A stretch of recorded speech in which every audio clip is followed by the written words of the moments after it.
I would like to now introduce you all to our speakers for today. We have with us Alam, Sandeep, Neha, and Sudarshan. So Alam, she heads up partnerships and leadership development at India Leaders for Social Sector, ILSS, which is a not-for-profit that works to build and nurture capacity and talent in India's social sector. Sandeep, he is the Chief of City Operations at Teach for India.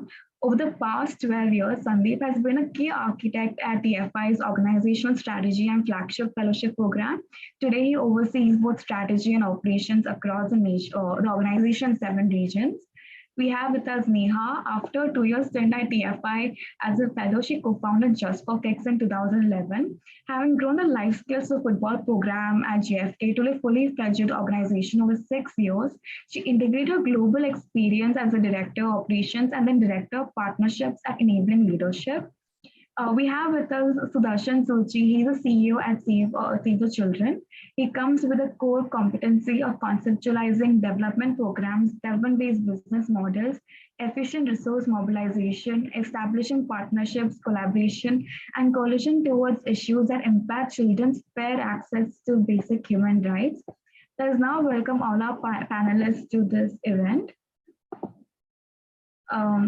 Yes, thank you so much for joining us today. I'll just, all right. So we can begin with our event for now. My first question is for both Sudarshan and Neha. The most valuable asset at any organization is definitely the people who are involved. According to you, what are some of the skills and competencies that are ideal for Indian profits? And how exactly are we approaching the whole concept of human capital investment in the current scenario?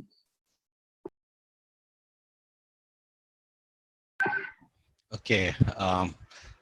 Thank you. I think as such, it's wonderful that there's this platform and we have a whole set of people to exchange thoughts with.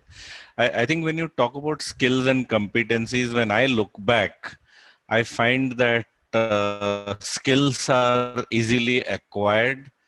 The competency or attribute is what is either an innate sense or developed. So when I am looking to recruit people at different times, or when you build a team, I first look at the competency or the temperament as to how invested is a person. First is a basic thing about being a part of a solution rather than problem. How invested is a person in being willing to learn and dedicate. And I mean, there's no perfect formula for this. And also how willing is a person to put others before him or her in times of stresses and the same. And so that ability combined with an ability to listen and learn, I would say are most important according to me. Skills, I believe that hardly any rocket science, not that one wants to compromise on quality of what is available for solutions at vulnerable, rural or marginal community. That's not the agenda. But I do think eventually if the idea is whatever we have to be engaged in, those are skills which have to be transferable to communities for their ownership. So they can't be absolute rocket science and alienated also. So given all that, I would say competencies, attributes precede skills, and then depending on specific skill for specific role, context, problem and all, yes, welcome a doctor, engineer, somebody with a computer smartness or teaching ability or drawing or football. But if the attributes are not there, the best of skills can go waste. And if the attributes are there, people can either make do with own skills or develop them or acquire people with skills and get them to engage. Alam?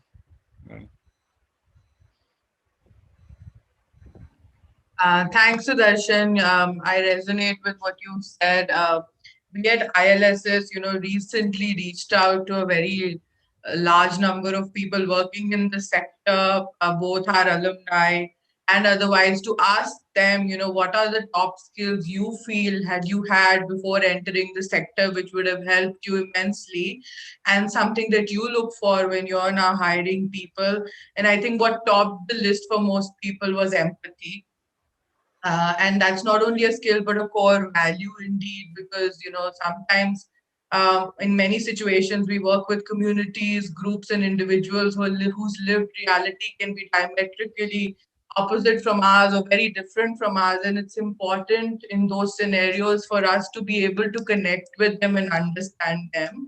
I also agree with you on being a good listener and actively listening to not only your teams but also the communities that you work with.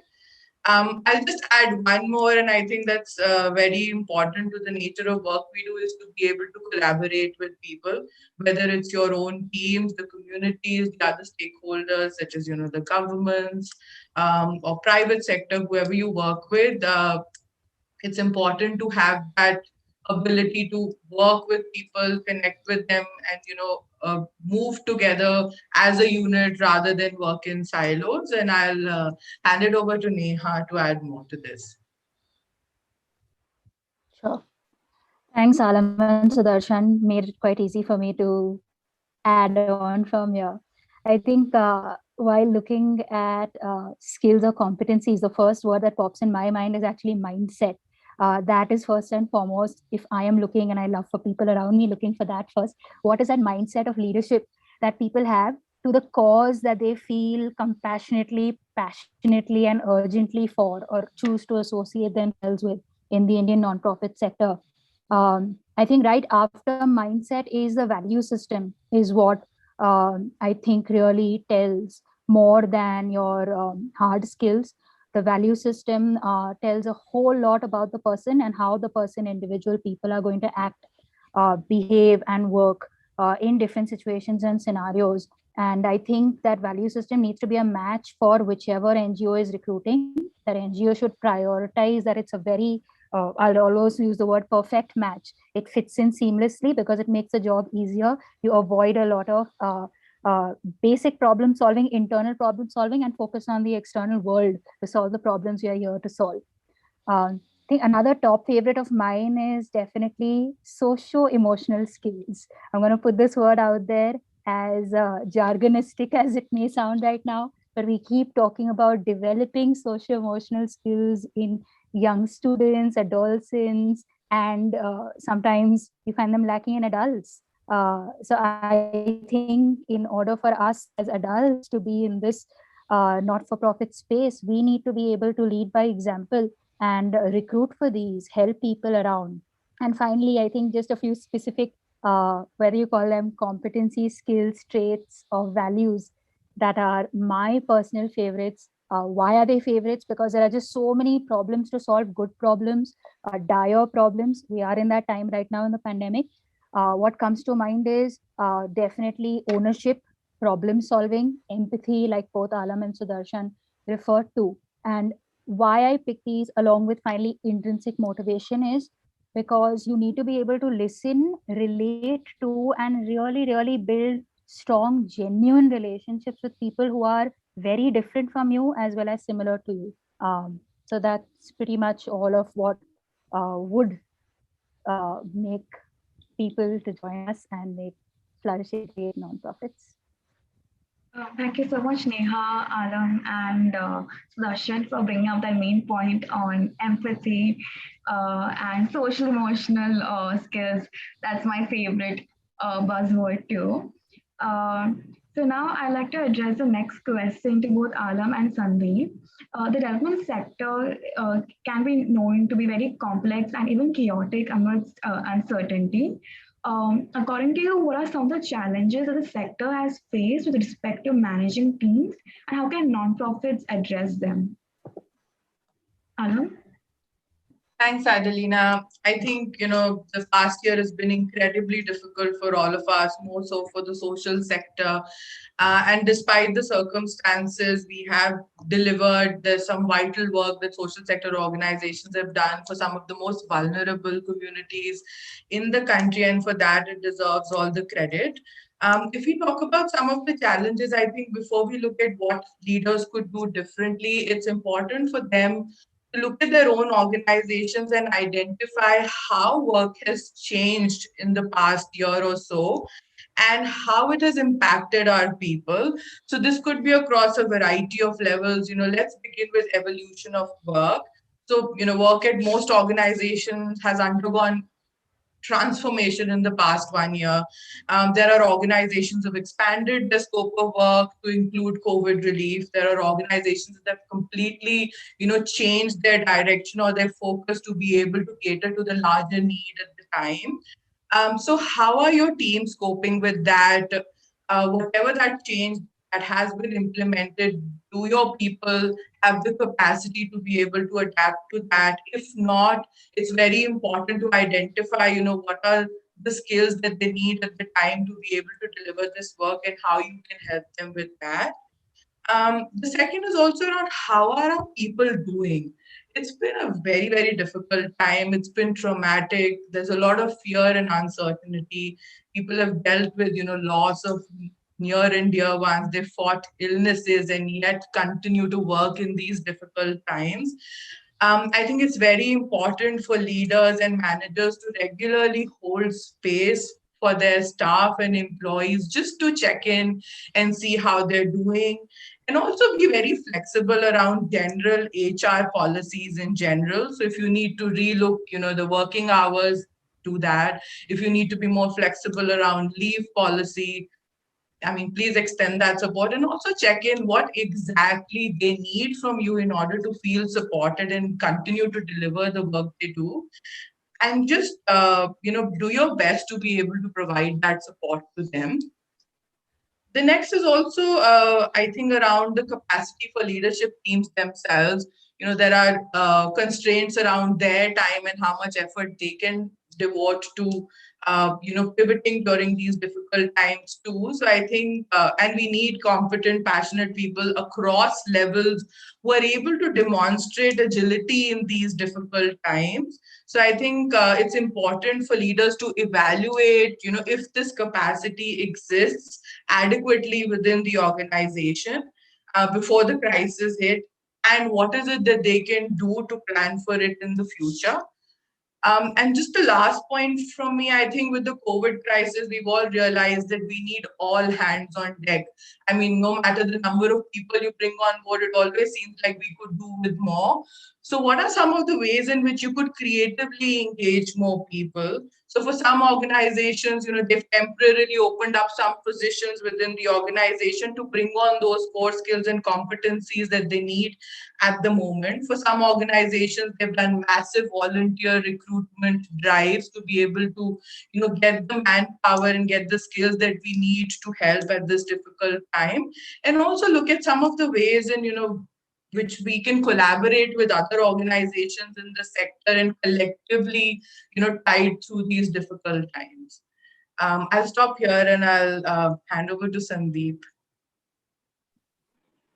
Resonate with all of those, actually. It's the +1 to all of those. When I'm talking with nonprofit leaders across the space, I'm actually not hearing that folks are struggling with how do I manage people as much. Like the biggest thing that I hear is how do I find high quality people? Like any nonprofit leader that's getting started up, that's figuring out how to scale an operation, is banging their heads on like, how do I find enough of the right people? And I like the points that were mentioned right now about like, who are we looking for? And even that, like, Neha and Sudarshan mentioned earlier about, are you clear on what that even means for you? But maybe the question underlying all of that is, as a sector, why aren't we getting more high quality people to actually apply? Like, that's the fundamental question I think we all need to be racking our heads on. It's like, what's it gonna take to be able to flip the equation for India and to get like people who would be choosing any other career to say, actually, like, I could choose any other career, but I choose to be going into the nonprofit sector, right? And I think that part of that is an image piece for us as a sector. I think part of that is that we've been stuck in this anachronistic, outdated image of what the nonprofit sector is, and we've been stuck there for many, many decades, for far too long. I was born and raised in the US, and that's the way it was when I was a child as well. And I think over time, like it's progressed and it's moved past that. What I'm wondering is, what's it going to take for us to move past that here? And I feel like there's going to need to be enough of us actually putting our heads together to say, like, how do we get really high quality people to apply to the sector? And how do we get really high quality people to actually see that if I really want to be solving the world's most complex problems, like, I need to be thinking about solving the world's social problems. Like, what is more complex than figuring out how to address the problem of poverty in India? What is more complex than figuring out how to address problems of climate change, education? It doesn't get more complex than that. And we need to get people to understand and realize that if people want to be growing, if people want to be spending a life of purpose, if people actually want to be in positions where they are not another cog in the wheel, then what the space offers is an opportunity to really be able to lead. And so I say all of that not to digress from the question, but to say, like, when I'm talking with nonprofit leaders, what I'm hearing is, how do I find more high quality people? And I don't think it's going to be tackled organization by organization. I think it's going to be tackled if we come together as a sector to say, actually, we need to reframe this question for people. And once we can crack that, then the issue of management becomes moot. It's not an issue anymore. I really like the point that you brought up regarding finding opportunities within the challenges itself and identifying the best people that can bring on board. Yes, Sandeep? Yeah, Adelina, I just wanted to make a passing statement and to try and be a bit of a contrarian in this. One of the biggest struggles has been to respect the concept of small is beautiful. What is happening right now, like when we say as a sector attracting talent, the donor space or the funder space is being driven by big is beautiful, cookie cutter model, scale, spread, speed. Yes, the problems are enormous, but I think the nuance of very localized solutions which are more sustainable and owned locally. So when, so there is a different value to it. So when we say quality of people, many times, quite often leadership gets confused with managerial skills, and managerial skills gets confused with the business schools bringing quality people. And I think that is where this contradiction is. If quality people is more business school and IIT people coming into the sector, I think, yes, the solution for the problem lies in how the sector can kind of occupy them and accommodate. If quality people is people who have that bandwidth and capacity to engage in the small contexts of problems and make many small things happen and enjoy transference of innovation, when they go away, their skills don't go away. They remain locally, because I think the issue of social context is quite unlike factory gates from where products go, market works, people go, nobody gets, people gets replaced. So we need slight different nuance between the two. That's what I just wanted to flag. Yeah. All right. I think to summarize, we can say that one, to basically identify the best people that can bring out to the sector, to kind of like finding these people within mainly the communities themselves who can carry it forward. Moving forward, I like to bring up a new question, and the next question for all of us: what are current trends and priorities in these people practices and building an organization culture and structure? Again, I like to address this question for both Sandeep and Alam. Yes. I think, Adeline, I'm going to pick up where Sandeep left off. And for me, the number one point that I wanted to make sure was, again, attracting the right talent to the sector. I think this is somewhere we need to do a lot more. We are not doing really well. There was a study that Satwa did recently to find out how many positions are actually lying vacant in the sector, and the results are fairly shocking. They found that 42% of jobs at the middle managerial level, 5 to 10 years of experience, are lying vacant because there are no takers.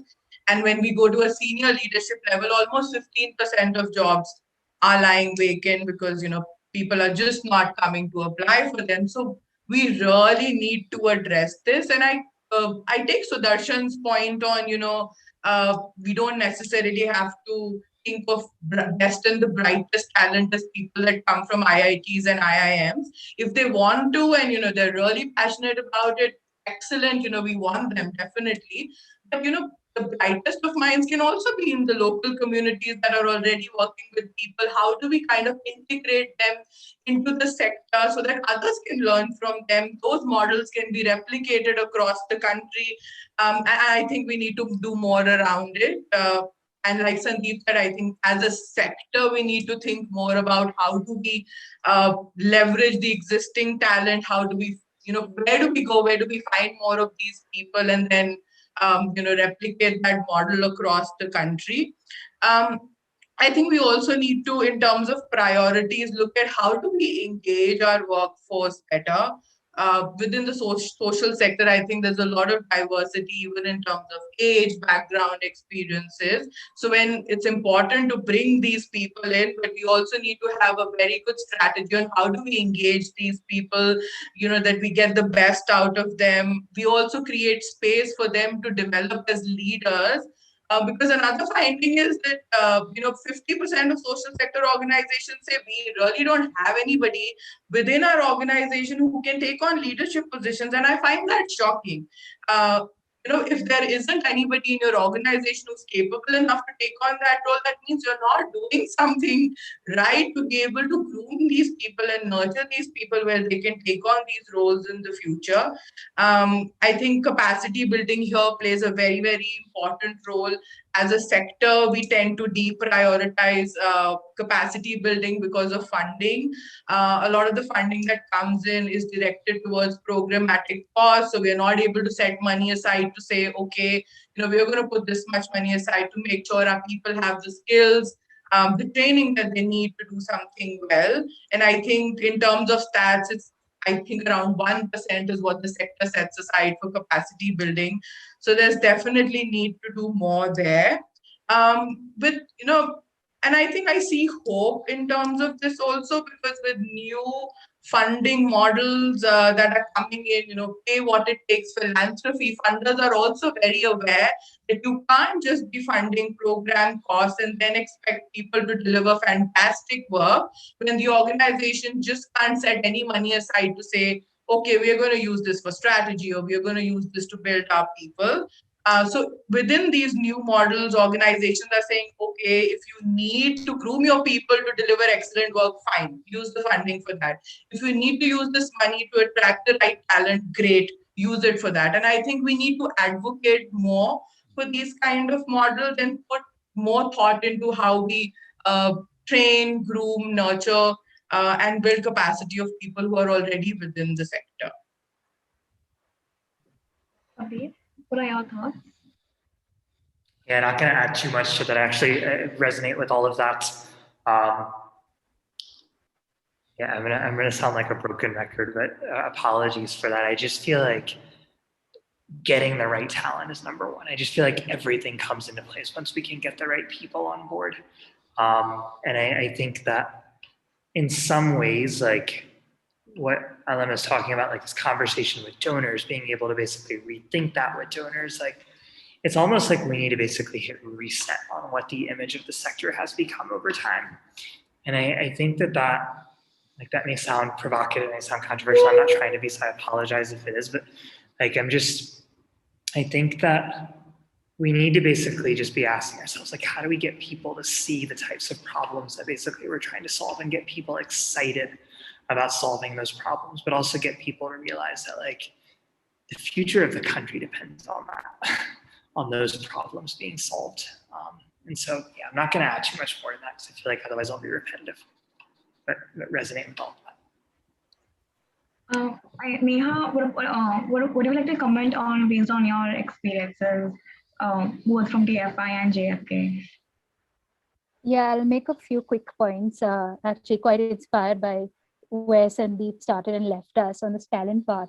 So I always keep wondering, why isn't it aspirational for somebody growing up, in middle school, high school to want to join an NGO. Every day through the pandemic, since day zero of pandemic into the second wave right now, there are so many people asking me, different age groups in their 50s, in their 60s, in their 30s, in their teens, how do I help? And when I share the most common pieces of information, it's like a wow to them.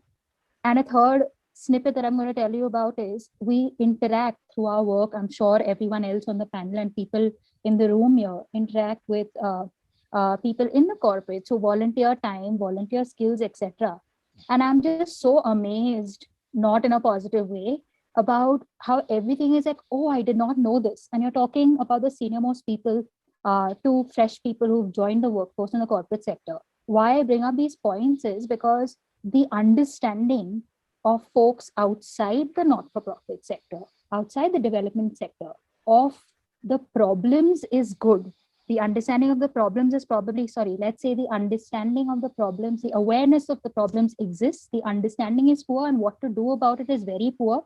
They actually don't understand how a not-for-profit works. And at different levels of experience, everything becomes a big aha moment for them. So I think this becomes the asking point for me about how do you make it aspirational? Like how Sandeep said, if he grew up in the US and that's where people wanted to do this, how do we have folks wanting to do this? Whether you're a villager who calls it a not-for-profit or just this is what gives me happiness, or whether you're a city dweller living in Mumbai or Delhi or wherever, and you say that, hey, I know there are so many problems. I am so smart. Whatever your smartness is, you describe it. And I want to be able to solve these problems for the country. And the easy way for me to do it now is look at these big, small NGOs that I can choose from, where it's a local community in a village or a group of villages or something like ILMSS bringing folks together or ConnectFor. Let me sign up, let me get an experience, and then let me make a decision. And we want people, I think you want people not only starting off in college, not only that level, but people making that switch in the middle life. There are a lot of people who probably left the corporate sector because they are unhappy for whatever reason, and then looking up to these NGOs, getting their big fair share of tiny bits of experience and jumping in. I think that's what we need to be able to see. And why I'm bringing this up right now is we have enough problems right now, second wave of pandemic, since we keep saying it. This is the time to go and alert folks around you, whoever you're talking to, anyone and everyone almost. Thank you so much, Neha, for bringing up that point on involving individuals and organizations from the corporate sector.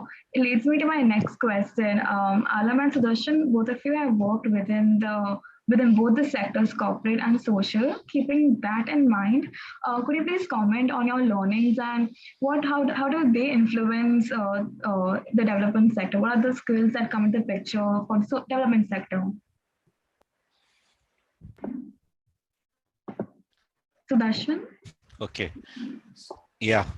I'm going to take the liberty to the previous discussion also to just flag that there's a contradiction in a larger context where we are evolving the idea of leadership and yet getting arrested into the idea of employee and belonging. You know, the leadership mindset is it needs no invitation to be a leader. The moment you want to put a leader also in a frame and a cookie cutter model, I think you've lost a leader and you've gained a employee or you've gained a manager. So that's the context. Everybody can be a leader. Even employees can be leader. Leadership requires a willingness in terms of taking ownership and taking a sense of situational leadership responses, innovation, and build on. Having said that, and I think it's a big sphere, and I, with due respect, believe, I mean, to the management institutions, especially where leadership courses are, I mean, I really at times get alarmed. I mean, leader is not a product you put from one side and take out from another side, that here comes a leader. It's a state of mind. It's a sense of responsibility. It's a thought, you know, it's a different, it needs a little fire in the belly and something. Having said that, the specific question you asked, and I really particularly, I mean, I was very allergic to the corporate sector before I had my own stint and experience, and looked at that as a dharam parivartan, so to say, you know, kind of a total this thing.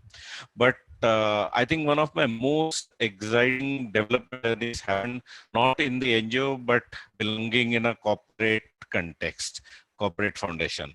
And what does one pick up there? The typically traditional NGOs, we were far more focused on what went in and how it went in and a certain romantic part of it. The corporate part brought a result in terms of what came out. I mean, the outcomes, the impact, and being accountable from that perspective. So that was one big and a shift. It's happening as such over the last, let's say, decade, since corporate foundations and other donors have been coming into this space. Second part, again, something at that time that was new to me: SOPs, standard operating procedures, or systems and processes, creating a predictability in the way of doing things so that you could optimize resources and you could stretch resources and you could give a sense of predictability in things in which there could be predictability. These were two of the big takes from a corporate context. And the third one is constantly looking for optimizing of resources, whatever is available, a sense of a tight-fistedness around it. In very broad senses, these are the three takes. Alam?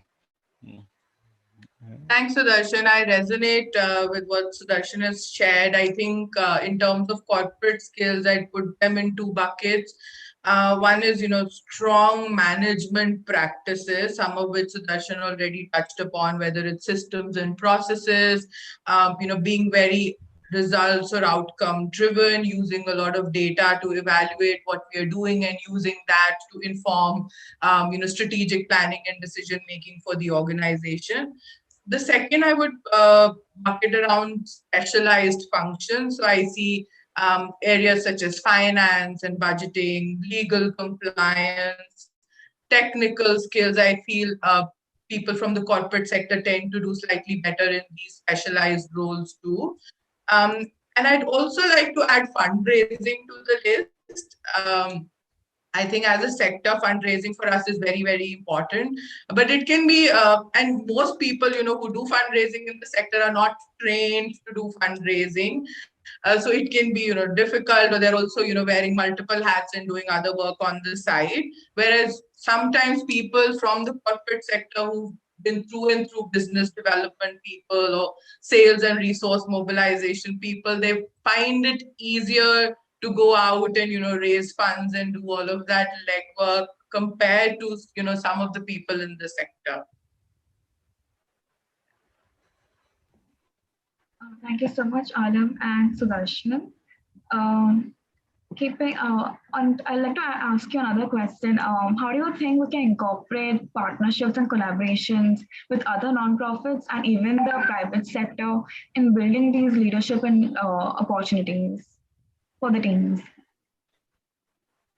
I'd like to begin by taking the ILSS example. So what ILSS does is essentially act as a bridge between the corporate sector primarily, but also people, from the defense forces, from the public sector who want to contribute more meaningfully to the social sector, but really don't know how. This builds upon the point Neha raised earlier that, they know the problem, but they don't really know what to do about it. So for most people, the contribution that they think of is maybe I can donate some money, or maybe I can volunteer some time or participate in whatever activities my organization's putting together under CSR and the likes.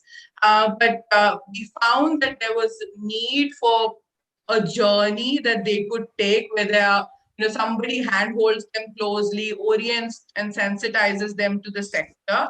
And we've been doing that for a while now. There are over 200 people who've been with us on that journey. 110 of them already engaged with the sector in full-time capacity and doing really well. We work very closely with social sector organizations. There's about 150 partners that we have. We work with them to create spaces for more of this talent to come and engage with the sector, whether it's in terms of full-time opportunities, volunteering opportunities, to be mentors, advisors, or work on short-term projects and as consultants. And we continue to evangelize the need for that and create more spaces. I'd also like to take two more examples. One is through CSR. I think there's scope to do more. Now it has expanded to say, rather than just giving funds to an organization, we also want our employees to be engaged with these organizations. So if it means giving them a week off or giving them a month off to go and volunteer with that organization, I think we can build more partnerships of these sorts where corporate talent can spend some time and learn more about the sector. There are also opportunities where corporates allow their people to take a sabbatical and work with a non-profit. The numbers, it's a small number currently, but I think there's scope for us to do more there. And recently, we all must have heard of ACT grants. This is where the entire tech startup ecosystem has come together to work with the social sector. So, investors, venture capitalists, tech entrepreneurs. And I think there's space for us to create more of these opportunities going forward. So Darshan, over to you.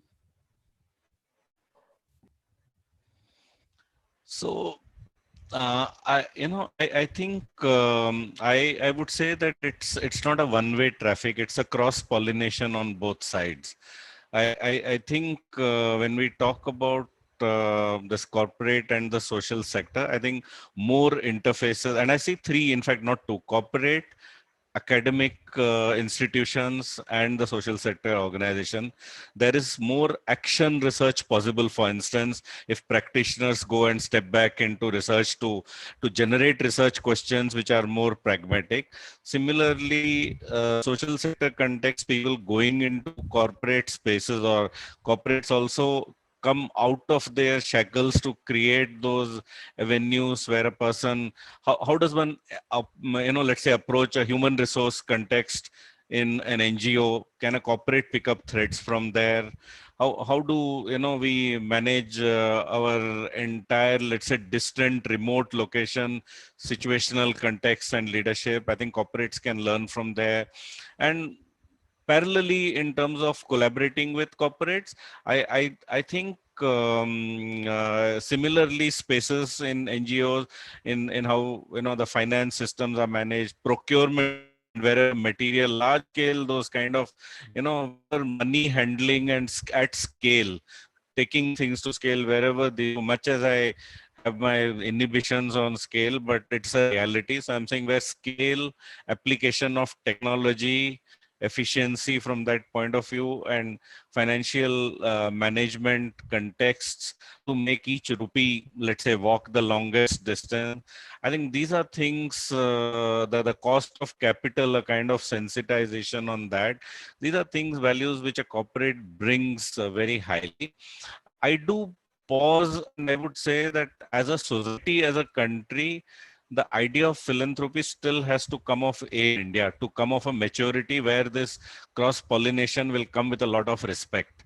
In absence of that, it could come as spasms or ad hoc measures where, one ticks a box saying 2 hours outing for employee engagement is a kind of, let's say, volunteerism, which can inflict a lot of pain on the local NGO rather than help. Or on the other hand, the NGO having some aspirations which are, so I think culturally we still have a lot of work to do to evolve into making this partnership work, that the framework of it. And that space is still, I mean, it's work in progress. For my next question, it's for Sandeep.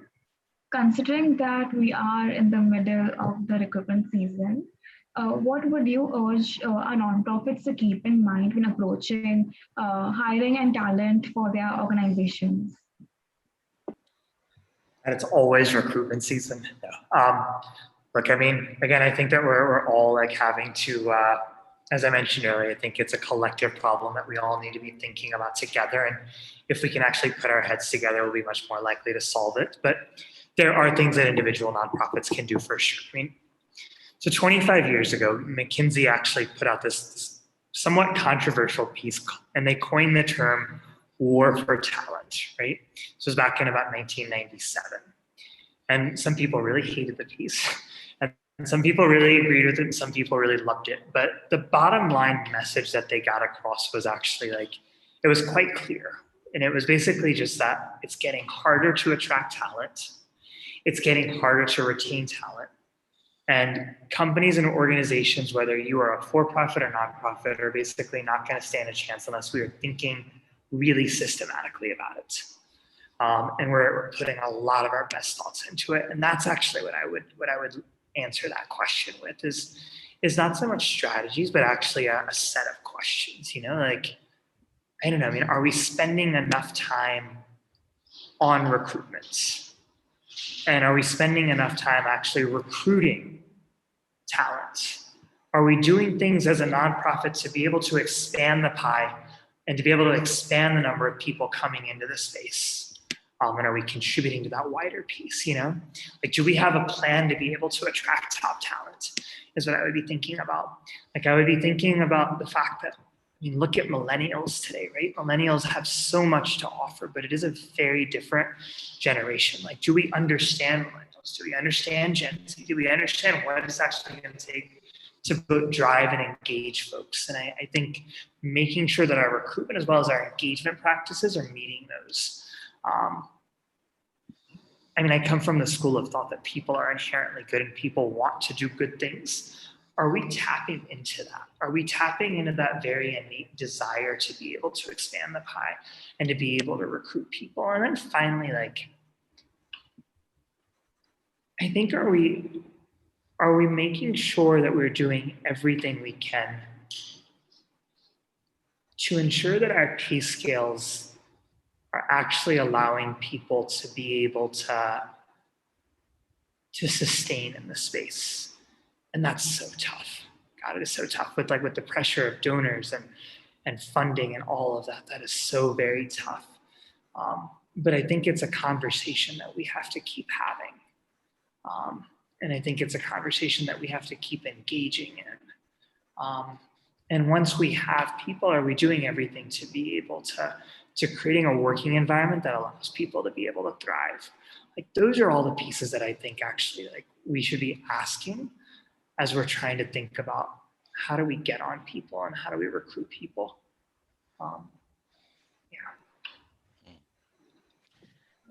You know, I can't resist coming in here. Particularly Sandeep, you know, just want to mention this to you. I have had an opportunity to, and this entire conversation template somewhere, I think, missed that. I've had an opportunity to recruit and work with 3-4 people who have come after an experience of 2 years of Teach for India.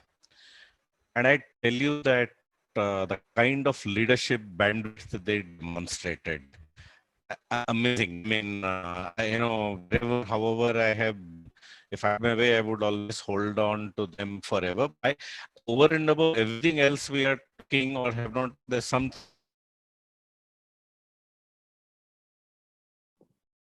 Darshan, are you there? We kind of lost you for a minute. I think you just dropped off, actually. No worries. I think we can take forward his point when he joins in. Just a second. Darshan, are you there? Yeah. Yes. Yeah, I'm there. Darshan,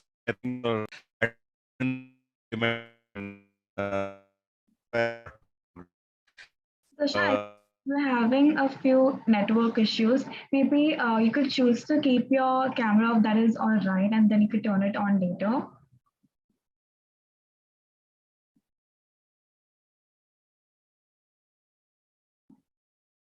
All right. So I think let's address the next question, then we can come back to Sudarshan's point. So the final question from the panel, for the panel discussion, is basically on volunteerism and kind of actually tapping into the potential that we spoke of millennials specifically. So at ConnectFor, we do realize that volunteers bring in a cost-saving impact for all our NGOs, along with increased community support and cause awareness. So now, how can NGOs effectively involve volunteers to be a large pool for human power? Neha? Sure. I'm happy I got this question. I'm a fan of volunteers just because they help me more than sometimes my team members at work. So I'm going to tackle this from that perspective as well. Uh, I think it was good to see in that ConnectFor video at the start. I saw this win-win relationship. I hadn't watched that video before, but volunteer NGO or volunteer organization, whatever you prefer, that relationship has to be a win-win from both sides. Now I'll arrive at why, but I'll start with the how of it. Why is it so important? When an NGO starts thinking about everything that it needs to do for good, achieve for good, uh, think across HR, program, operations, finance, literally every vertical, every need that you have, and then try to fill in your human capital over there, right? We spoke about talent, we spoke about leaders. NGOs should decide for themselves what layer of leadership does the volunteer fit in within, right? Whether it's their primary, secondary, third layer, fourth layer, up to them. Let them take that decision. But look at your volunteer as human investment capital. That's what we've been talking about. Your talent, your leadership. That's how you get the nation to start thinking about being that leader. And completely agree with these words that Sudarshan said, right? Everyone can be a leader. That's literally the mantra of our organization. Every child can be a leader. I'm saying every adult can be a leader. Now, what do you do as an NGO? What we end up doing a lot, many NGOs end up doing this. I am guilty of doing this, making it a one-time opportunity. I think always think about volunteers as a long-term continuity, consistent stakeholder that is there to be with you, and design everything with that in mind. To do this, just as you would recruit a full-time team member, whatever mindsets, whatever values, whatever skills, competencies you apply there, use the same standard for your volunteers and bring them in. And what you need to do on the contrary is get the organizations that are providing you volunteers, be it ConnectFor, be it folks like ILSS who are bringing folks together, be it colleges that are setting up volunteers for or placement rounds, etc. They need to be equally sensitized with the same process. Both parties, both ends need to be talking the same language. Otherwise, you're going to see that misfit come about again. And once that is done, what NGOs need to be able to make sure they have in place is extremely well defined roles for volunteers, expectations set out over there. I will go ahead and say measurement to be able to show the potential and achievement that a volunteer has made and that the NGO has got in return as well. And I feel at least 75% confident, if not more, that if this is done well and set up well with so much attention, so much crispness, you will end up wanting the volunteer to come back to be with you. So, retention and then conversion.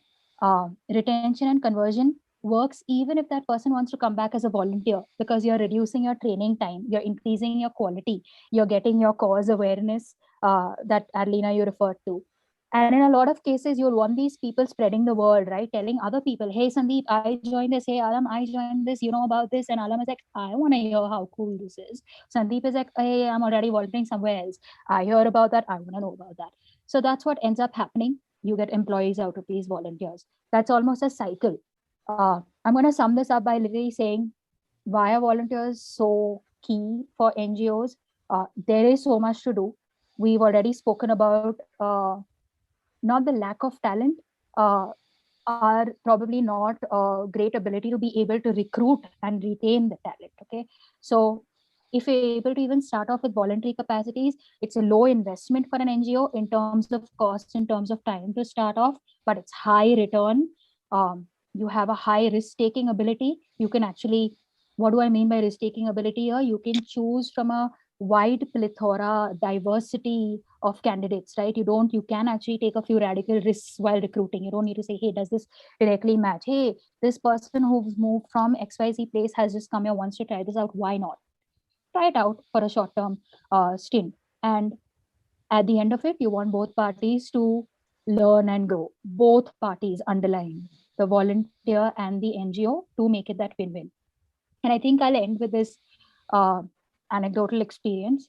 When we started Just for Kicks years ago, we had 5 full-time team members, including myself, and we had more than 2,500 children to cater to across 4 cities. Our entire crew was voluntary. I hadn't paid a penny. Now I feel proud of it. For the time in the past, I wouldn't want to do that now. But we were able to run this purely on volunteer power. Not only the operations, but what we ended up launching back in 2015 was something called a team owner model. And our volunteers were the spokespersons who not only spread the cause, not in India, but abroad as well, and brought in funds. They fundraised as well. So all the topics that we spoke about, Alam referred to fundraising as a big challenge as well right now. They came through with volunteers. Not luckily, not surprisingly, most naturally, a lot of these volunteers wanted to join and work with us. They joined the team. A lot of these volunteers converted into leaders. They were always leaders. I'm just going to add here, Sudarshan, they got leadership positions on paper as well eventually. So I think that sums it up for the cycle of how I would see volunteers and NGOs are definitely a win-win. Oh, Leave it open for anyone else to add. yes. I mean, I completely agree with your point because I graduated as an engineer, and through volunteering itself, I found my passion in the social sector. So now that Sudarshan is back with us, Sudarshan, would you like to bring back those points that you were addressing? I think we are on a. I mean, what I was mentioning to Sandeep and the context of Teach for India is one of the highest level of leadership perspective emerging. I mean, I think the best part is I think it's an unintentional part of the design, an unintended outcome. But I mean, I don't know. It could be intended outcome and further, but the process they go through, an average Teach for India person demonstrates an appetite of leadership. This I'm seeing from looking at a very cross view of a large section of development sector. And and I'm saying leadership, not just a functional skill to do or employment and all, nothing, just purely leadership bandwidth, ownership mindset, situational context, making good of whatever is around and taking forward something has been remarkably high. I mean, I have so purely from my own limited empirical data, I'm saying it has its limitations, but that's what I saw, and therefore it would be worth looking at, what is it that's happening that is bringing that trigger. And when I say this, I am also saying, sadly, quite a lot of organizational structures go about killing the capacity to be a leader. We end up wanting people to belong into cookie cutter models, wonderful managers, alternately named as leaders, but actually a different bandwidth altogether. But so that I mean, there's a big difference in the country. That's the part I was wanting to flag in. And yes, I think what Neha said on the volunteerism as a movement, I think it's a different genre of engagement altogether, and has the largest potential to disrupt in India if we get it right. Volunteering and youth, volunteering and post 60 people. I mean, it can redefine the entire context if we continue kind of evolving a method out there. Thank you so much, Sudarshan, bringing up that point on basically finding the bright spots and what's working for organizations such as Teach for India, Just for Kids, ILSS, and kind of creating change through that. And of course, volunteerism is like a huge scale of improvement and like and a large pool for human power, as I mentioned earlier, right? Um, we have gathered a few questions from our participants when they were signing up for this particular webinar. So we can address those questions to right now. The first question is, what are the top three qualities to emerge as a leader in the social sector? And maybe Sandeep, Sudarshan, and Alam can share a one quality from their own perspectives.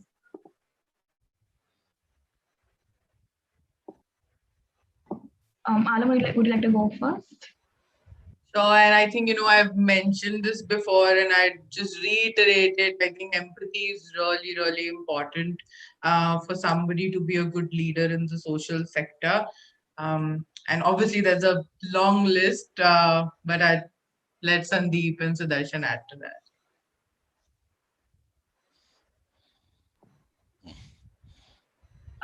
Sandeep? Go ahead. Sad too. I mean, I think clarity of purpose.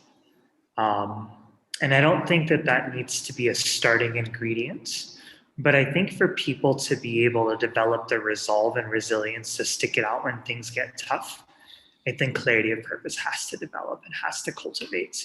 In fact, I meet many people who don't come in with that. And I think it's actually completely fine. And they end up succeeding, but I think it's important to develop and cultivate that over time.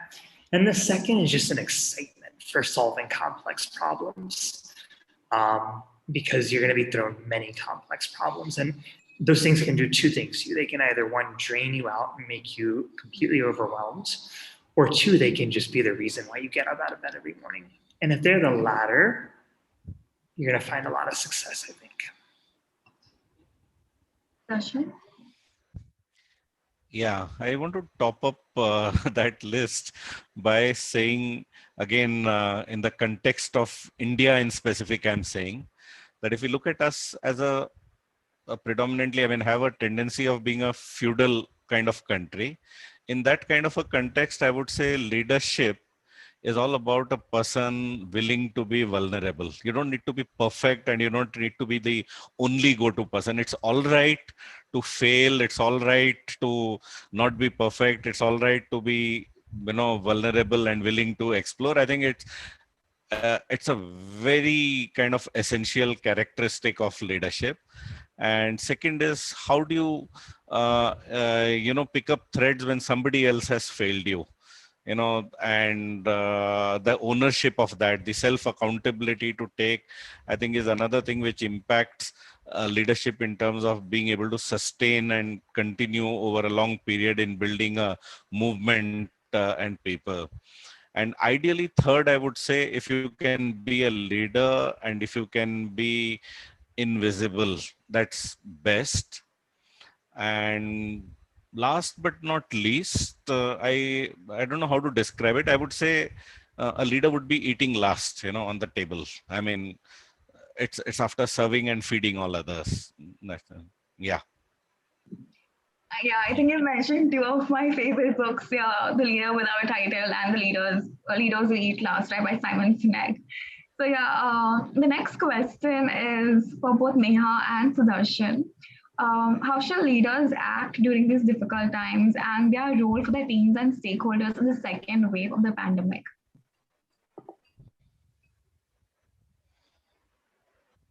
Sudarshan?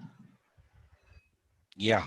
So I think in situations like particularly this pandemic, or I can only narrate, in retrospect, we'll know whether this worked as leadership trait or not.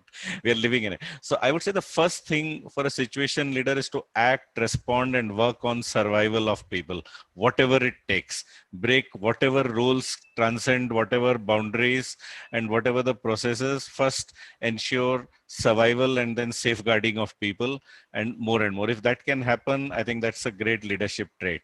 Second thing, I think, and which I would like to mention even for the previous question as valid, if a leader can make themselves dispensable, meaning you choose methods and interventions which kind of let go of you, which are not dependent on you, that while you are there it works, and when you are no longer there nothing works. So I think even in this current COVID situation, even while we are working on survival and security, at the same time, if we can bring in not just doing the right things but right way of doing them, where the onus shifts to whoever are the primary stakeholders and they can continue from there. And I think the same spirit is valid almost in all contexts. Over to you, Neha. Yeah, nothing drastically different from what Sudarshan said, but I think what I've realized is leaders at this time have to be effective moderators and facilitators. And when they do that, what they need to be able to do is be open, honest, and earnest with everyone around them. I keep saying this, right? You have to be able to walk and talk with your team. You are part of that team. Very similar to what Sudarshan just spoke about. And I've started using this word called creative resilience to make sure that you're resilient, and you have to come up with creative ways, right? To make sure that you don't let a single team member go. You don't have to let go. You need to be creative, think out of the box, as well as be resilient and strong and fight that battle.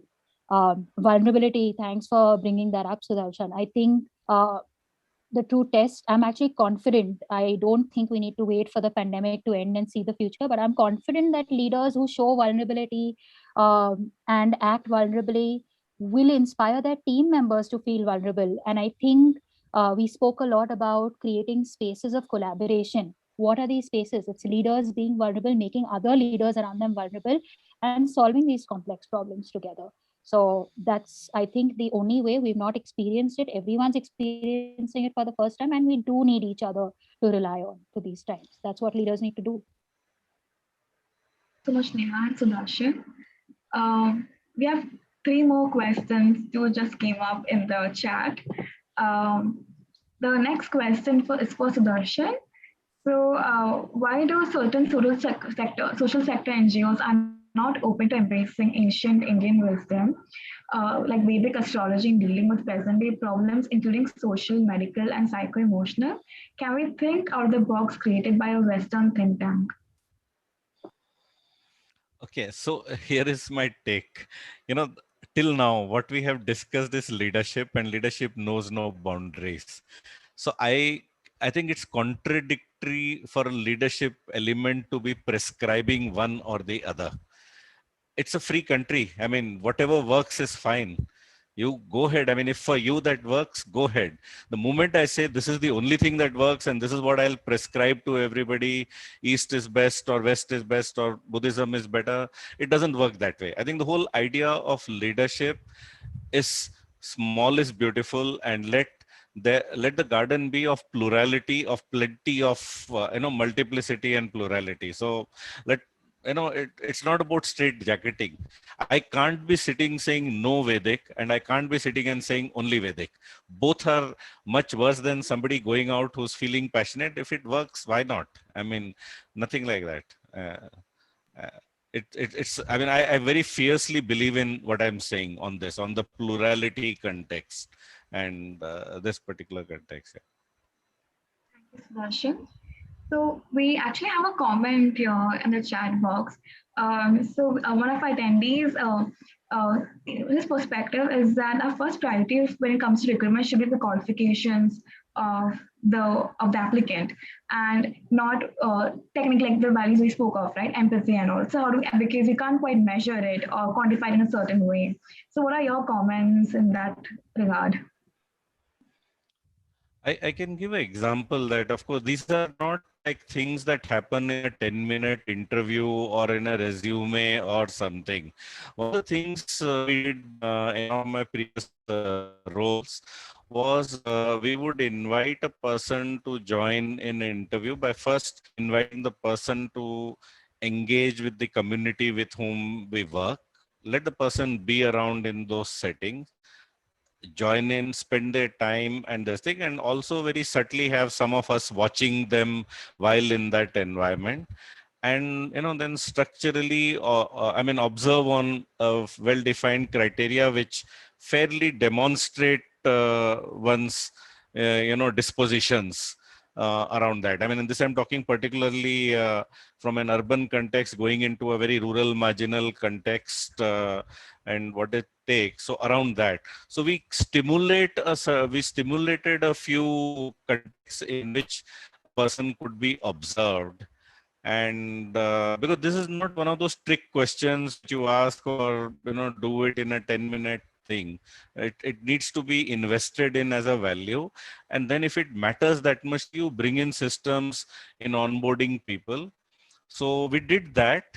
Even after that, after a person joined, we made it mandatory for the person to stay for at least 15 days with an extreme marginal household to look at the world from their view. How did it look like? And let me tell you that the most quitting we had was either at the interview stage itself or in these 15 days. Afterwards, if there were the rare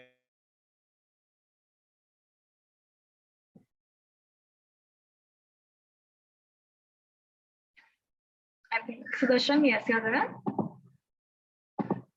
yeah. So I was saying that the quitting was minimal. People left for some very specific reasons, but not because of a mismatch in, that empathy or that emotional quotient contact. तो कंचन जी आपका सवाल बहुत देर में आया, हम लोग हिंदी में भी बात कर सकते थे. I am very sorry. And back to you Adelina, आपको. We shall plan to host even Hindi webinars in Hindi for the next quarter, definitely. Thank you so much for the feedback, Kanchanji. So yeah, Alam, Neha, Sandeep, would you like to add on to that particular the question or comment?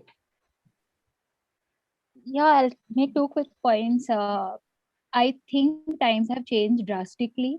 I feel quite confident saying that most NGOs have a more holistic, different ways to recruit, where they are tapping into not only academic and degree qualifications, but a whole spectrum of things, and then arrive at their decisions. And the second point I wanted to make it, I have personally, at least I can easily say 10 to 15 organizations around NGOs who've actually gone ahead and given priority to not qualifications on paper, deprioritize that. We have done it ourselves at Just for Kicks and Enabling Leadership. And that's why that actually completes my point of NGOs have put in a lot of effort in the recruitment process to make sure that we don't leave behind things like empathy, things like EQ, which are difficult to check for. And I think the process that Sudarshan described gives you an idea of how it's done. It's a long drawn process, and we are putting in that time. We want to put in the time to make sure people get the chance. Thank you so much, Neha and Sudarshan. We have another question coming up as it's already 5:14. I'd like to ask the speakers, do you have the time to host 2 more questions, or shall we close the panel discussion right now? Maybe we can address the questions offline via email. All right. I can go for 5 minutes more, please. It's okay. If we can wrap up in 5 or 10 minutes. Sounds good. One question is, a large section of experts and development professionals believe that the social sector has failed society at large. What are your views, and why is this happening? Why are there bottlenecks? Where are the bottlenecks? Yeah.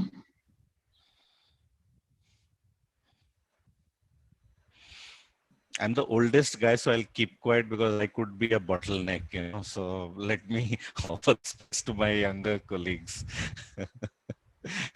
I'll go last on that. Neha, Alam, why don't one of you build on this? I think I'd like to begin by saying that this perception that it is the social sector that has to solve for everyone else is not correct to begin with. I think the problems that we face them as people together. I mean, this is not something that is only for one certain section to solve. We got to work together. People, we can stand on each other's shoulders and solve problems together. So when you say the social sector has failed, I think the sector tries very hard. People work incredibly hard to solve some of the most complex problems in the world, and it's difficult to produce drastic results over time. It's going to take years and years of sustained hard work and effort from a very, very large number of people to be able to see the change that probably you wish to see and all of us wish to see. But I think it's more important that we also ask ourselves that if you see that the sector has failed on certain accounts, what is it that we could do together, or where is it that you could contribute and say, okay, this is where you're not doing too well. I have ideas. I'm willing to contribute and come forward. So I think I would encourage you to think that way and, we are all here to acknowledge the mistakes that have been made, not to say that, we are doing great and what you're talking is not right. There are failures, there are things go wrong, but we're only human at the end of the day, and we're all trying our best. So I would just encourage you to think how we could work collaboratively and tackle these things so that we don't fail in the future. And this is not a failure, and we are able to talk about a success story. I'll pass on to Neha.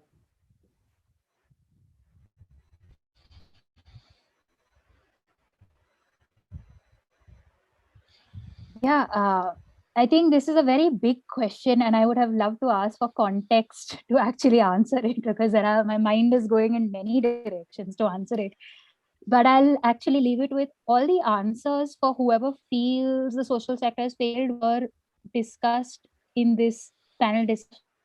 We spoke about people not aspiring to solve problems. People almost, why are we saying that the social sector needs to solve it? I'm sitting actually in a village in Himachal Pradesh right now, and there was somebody uh, talking about how there was lack of help and support to take to help in a healthcare situation, and the next statement was, and no NGO stepped up. And I was just like, wait, nothing. The only solution to this very disturbing snippet that was put forward was, why didn't any NGOs step up? And this question almost made me feel like that, right? I'm like, but why didn't any human step up? And right now we are all asking this question about, why can't the country think about wanting to solve problems with whatever ability they have, whoever he, she, they, them, wherever they are, right?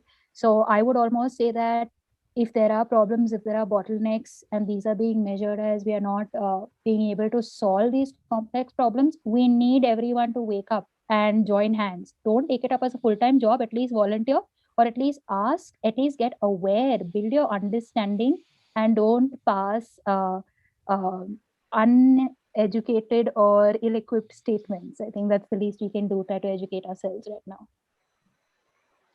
Thank you so Over much, to Sandeep. Alam. I think we can take the final question for now, as it's already 5:20 p.m. So we've got the same questions tested by two people, and maybe if you could respond to this question, it will be great. So basically, how we can involve more youth and social entrepreneurs in the social sector, basically.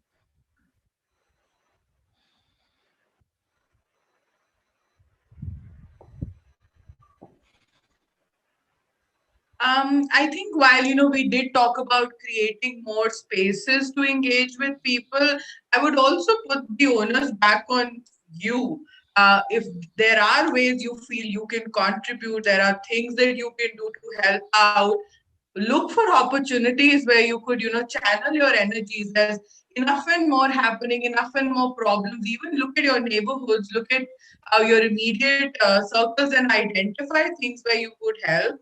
I think currently with the pandemic, it's just amazing how people have stepped up to help each other.